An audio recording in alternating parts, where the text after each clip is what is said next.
Hello bachcho, let's see the question. The question says that an organism which does not have loop of Henle will excrete. Options है no urine, dilute urine, concentrated urine और no change in urine. तो इस question का की concept हमारे पास रहेगा loop of Henle. Loop of Henle. Loop of Henle ये nephron की एक टाइप की हेयर पिन लाइक स्ट्रक्चर होती है। तो यहाँ हम बात करते हैं नेफ्रॉन की। नेफ्रॉन किडनी की स्ट्रक्चरल एंड फंक्शनल यूनिट होती है। तो हम यहाँ लिख सकते हैं ये है structural and functional unit of kidney. इसके अलग अलग पार्ट्स होते हैं नेफ्रॉन के। तो इसमें हम देख सकते हैं लाइक बोमेंस कैप्सूल होता है जो कि कप शेप्ड होता है।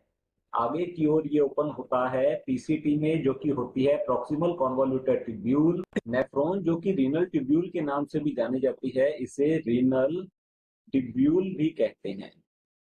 रीनल ट्यूब्यूल का हेयर पिन लाइक जो लूप लाइक स्ट्रक्चर जो है उसे कहा जाता है लूप ऑफ हेनले। और लूप ऑफ हेनले आगे की ओर ओपन होगा डीसीटी में, डिस्टल कॉन्वोल्यूटेड ट्यूब्यूल में, और डीसीटी ओपन होती है कलेक्टिंग डक्ट में। तो ये ओपन हो जाएगी कलेक्टिंग डक्ट में। तो यहाँ पर हमसे पूछा गया है an organism which does not have loop of Henle will excrete. Loop of Henle के फंक्शन की बात की जाए तो ये रिकवरी के लिए रिस्पॉन्सिबल होता है, recovery of water and sodium chloride from the filtrate और fluid present in the lumen of loop of Henle. So we can say it recovery of water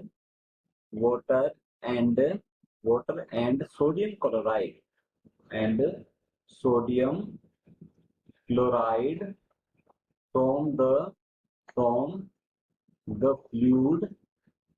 the fluid present in lumen of loop of Henle।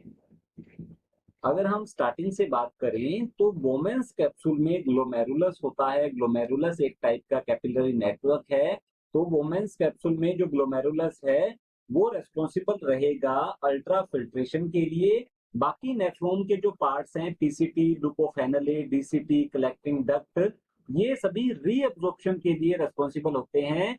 ये जो filtrate बनता है nephric filtrate जो कि बनेगा ultra filtration के through. Nephric filtrate में हमारे एसेंशियल सब्सटेंसेस होते हैं। उन एसेंशियल सब्सटेंसेस को like glucose, vitamins, amino acids, water उसके अंदर प्रेजेंट होता है, सॉल्ट्स होते हैं, तो उन्हें रीअब्सॉर्ब करने में हेल्प करती है PCT proximal convoluted tubule, loop of Henle, distal convoluted tubule और डीसीटी एंड कलेक्टिंग डक्ट।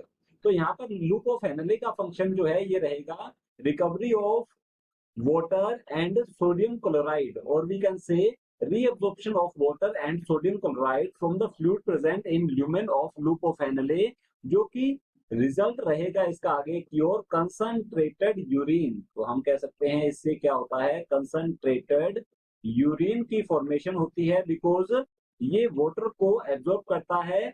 जितना लंबा लूप ऑफ हेनले होगा, जितनी ज्यादा इसकी लेंथ होगी, उतना कंसंट्रेट ये होता जाएगा।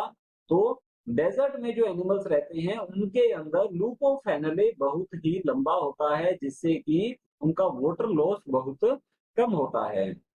तो हमारा क्वेश्चन जो है an organism which does not have loop of Henle will excrete. अब उसके पास लूप ऑफ हेनले ही नहीं है तो वो डाइल्यूट यूरिन पास करेगा। तो हमारा जो आंसर रहेगा ये रहेगा डाइल्यूट यूरिन। अगर लूप ऑफ हेनले एब्सेंट रहता है, ये नहीं है, अगर ये एब्सेंट है तो रिजल्ट क्या रहेगा कि वो फिल्ट्रेट जो है उसमें से वाटर एंड सोडियम क्लोराइड की रिकवरी नहीं हो पाएगी और डाइल्यूट यूरिन की फॉर्मेशन होती है उस ऑर्गेनिज्म में। तो चलिए देखते हैं ऑप्शंस की ओर। ऑप्शन ए है नो यूरिन, तो हमारा ऑप्शन ए रॉन्ग होगा, क्योंकि ये डाइल्यूट यूरिन की फॉर्मेशन करेगा, बिकॉज अल्ट्रा फिल्ट्रेशन के थ्रू जितना भी नेफ्रिक फिल्ट्रेट बनेगा उसका reabsorption only PCT and DCT कर पाएंगी। लूप ऑफ एनएलए में यहाँ पर वाटर की रिकवरी नहीं हो पाएगी। ऑप्शन बी है डाइल्यूट यूरिन, तो हमारा ऑप्शन बी जो है बिल्कुल करेक्ट आंसर है। ऑप्शन सी दिया गया है कंसंट्रेटेड यूरिन। अगर लूप ऑफ हेनले प्रेजेंट है, अगर ये प्रेजेंट रहता है तब कंसंट्रेटेड यूरिन की फॉर्मेशन होती है, तो हमारा ऑप्शन सी जो है ये भी रॉन्ग होगा।